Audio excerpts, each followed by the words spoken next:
I knew I wasn't going to find the answers in society, because everybody was being pumped out of colleges with no talent, just garbage information. And it used to be where you'd go into apprenticeship for 12 to 15 years to become a master at anything. Now the universities are spitting out people with information and no wisdom, and wrong information, especially about health. So I knew that I wasn't going to find the answers in society, so I went out on a bicycle, lived off of a bicycle for almost 3 years, living off the land, living with animals, creatures of all sorts, swimming with alligators every day, just doing everything that was not normal to find the answers to health. And I had become vegetarian, a fruitarian at that time, because I still thought that if I ate raw meat, I was going to get some kind of brain parasite. I started the raw food, at that time when I started drinking the carrot juice and milk back in 1968. But the raw meat thing, I was so ingrained that it was, dangerous, that I just wouldn't do it. And I lived with 3 or 4 Indian tribes in the Americas in that 3-year period, and they all told me eat raw meat, and I thought they were just trying to kill the white boy, get revenge for taking away their land and wiping out their tribes. But and really, I thought that's what I thought they were doing. And then at the end of that, I was in Alaska, and this was August, and it's their hottest period. It's light 22 hours a day, and and then gradually every night it decreases by about 40 minutes. And then during the winter, there's no sunshine, but maybe 3-4 hours a day, and then indirect sunshine, maybe 3 hours a day. But I wasn't there. I just stayed until mid-September, and I saw them eating, rotten meat. I was going to leave because I was aching in every joint, cancer of the blood and bone that I'd gotten from the the radiation therapy was starting to come back and surging again. I stopped eating raw dairy for the most part, and thought that the ideal diet was the fruitarian diet.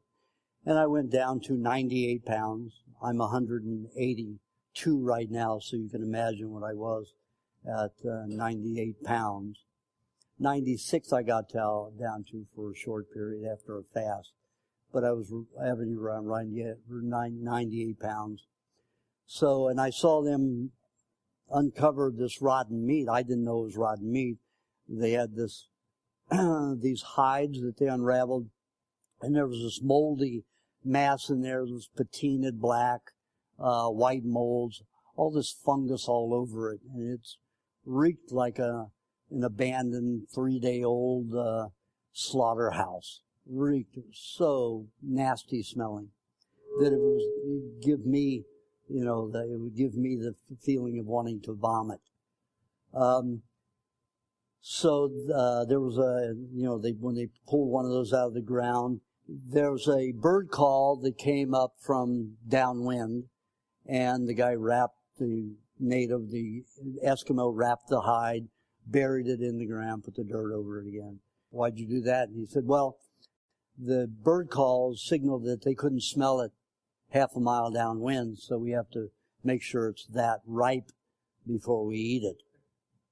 And the kids were around ready to eat it like cotton candy, and that was a cultural thing. So I waited, stuck around. I was going to leave that day. I was on my way out on my bicycle. I stopped for that. I had to watch them eat this stuff. I couldn't believe it. So I stayed about 3 more days, and they dug up, and sure enough, it was ripe enough. And if I got within 5 feet, if I got from here, I was actually dry heaving, vomiting, just from the odor. So they all started eating it. They had about probably a room, an area of ground a little bit bigger than this room, and they had about every yard apart all through there. So dug them all up. And there were about 40 in this tribe. There were 3 different tribes that came together yearly to do this, and they all ate it. Even the children ate up to a pound in that 36-hour period. Adults were eating like 3 pounds of it. And they got me to eat a ping pong ball sized amount. And I had to plug my nose because I was going to vomit instantly, dry heave. So what they did was got some cotton balls and put musk oil on them from the balls of a moose and shoved them up my nose. And I was able to, the fine just tasted like melted chocolate, just dissolved in the mouth like braised and brandy lamb. It had decomposed so much. So the texture wasn't easy to eat, and it was easy to swallow quick, but the odor was just horrific. And everybody's eating, even infants crawling or eating this stuff. And also, they had, there was still ice around, and they still had igloos, some of them just had tents, but they didn't carry the tents in the winter. And they had, 6-month-old babies, or even 3-month-old babies crawling around on an ice floor. How many parents would do that in this country? Kid's going to get pneumonia. It's going to die. Can you imagine how hardy the infant can crawl around naked on an ice floor? Think about that, how hardy you have to be. And that's what they lived on, raw meat. That's all they ate, raw meat. Some blueberries if they could get them from the grizzly bears, and that's it. That's all they ever ate. They didn't eat vegetation. Once in a while, so they'd catch somebody chewing on a leaf, like a spearmint leaf or a peppermint leaf, but that's it. No vegetables, just raw meat. So, in the, like in Juneau and those places, you've got all these so-called civilized Eskimos that, eat everything cooked. But out there where the Inuit live, it's still raw. They know the value of it. You can't cook and go out there and be in that heavy weather and survive well. So they did not cook. So I ate that little ping pong ball sized amount. I was very wiped out, in pain, and the sun was about to go down for its 3 hours, and I got very cold. 50 degrees at that time. Every joint in my body would ache. So I had to get in my sleeping bag for those few hours because it was getting down to 50 degrees, before the sun went down. So I get my sleeping bag and stay there. And then in the morning, it would take me about 2 hours with the sun beating on the sleeping bag for me to be able to get out of the sleeping bag with just, a modicum of sanity and less pain. And then I'd lie in the sun 30 to 45 minutes to where I had less pain. I could be somewhat mobile. And after that rotten stuff that I ate, I was able to get out of the sleeping bag in like 40 minutes, and then only stay in the sun directly naked for 10 minutes, and I was able to function. So I went back to the chief and I said, what was that mixture? And he said, well, it was minced caribou with seal blubber or whale blubber, one or the other. And then we bury it and let the microorganisms break it down, pre-digest it so we can use everything of it, because in the winter, all of that is frozen. So we can only, beef up on this, or I forgot what the word he said was, collect a lot of it before we go into the winter. So, but yeah, I said, no. Meat doesn't look like, meat doesn't get patinaed and black and white mold. Oh, yes, it does. And, I was under this medical shit. The only thing that I never knew that was fungus was gangrene for human tissue. So this is the stuff that I saw, the funguses that I saw in compost piles. So I was sure those were herbs, and he's just telling me because he wants to kill me. There was this, they accepted me into their tribe for a month at a time, all these tribes, and then I figured they were just suckering me up to kill me by getting me to eat raw meat, making me believe that. So I dismissed it and just said, well, they're not going to help me. So I got on my bike, and I was too weak and too much in pain. So I bungee corded hopped on freight trains, bungee corded my bike to the side, hung a hammock between the open doors, and took trains down back to Southern California, where I was going to fast myself to death by just drinking water. And I happened to pick an old Indian burial ground where I had been before, at the foot of some mountains and up in a foothill. And the coyotes lived up in the canyon, and I didn't know that they were in this canyon. Every night they come and wake me up, sound like a bunch of crazy people. And you ever see cuckoo's nests? You know, at their craziest, that's what they sounded like. They wake me up every night around midnight and do their little thing. And I was in a pretty narrow wash, coming down where the water would come off the mountain, dig a great big crevice. And I was right at the side of that where I built my campsite. The coyotes would sneak around me and one would distract me. And of course it was dark, you know, sometimes there was a slight moon, sometimes there wasn't. And after about the 10th or 11th night of this, it got to be where I could tell where they were. If you've ever fasted for very long times, and I mean 25 to 45 days, you know that you become very intuitive and psychic. And because you're leaving this planet, you're dropping your body. And I was feeling that way already because I was already down to 98 pounds. I went from 113 down to 98 pounds very quickly. I had gained some weight by starting to eat some milk when I was up with the Eskimos because they had some moose that they were milking. And people said they don't drink milk. They drink it when they can get it. They had a moose that, that they, I don't know how they befriended the moose, but they let the offspring have as much milk as they wanted, and then they took the rest. And they fed it to me and to the babies. You know, so they considered me a baby because I was so skinny, I guess. The coyotes, after that, killed a jackrabbit for me, brought it to me. And, I hadn't eaten meat in like almost 6 years at that point, a little over 6 years. And I thought, no, guys, I also became a vegetarian or vegan because I didn't want to hurt animals. So here was the Easter bunny on my feet bleeding and I'm going to pick up and eat it. And then this dialogue that my uncle had with my cousins and my brothers went through my head. Just like it was verbatim. I was about probably 10 years old. Because I was so sickly, I never went hunting and never played sports. I stayed home and learned cooking and sewing and art. And I was a very good artist. So that went on for quite a while. And then when I remembered the dialogue that my uncle had what he said was to his sons and my brothers was that when you go hunting for a rabbit and kill a wild rabbit, you have to split it open and cook it completely so the inside is dark. So there's no pink or white meat at all. It's got to be brown from being cooked.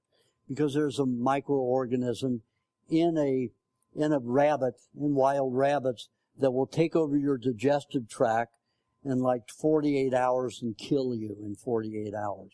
And it's excruciatingly painful. I thought, the coyotes are going to help me die quickly. So I thought, I'll eat the rabbit and die. I can handle 2 days of pain easily. I've handled years of pain. 2 days, no problem.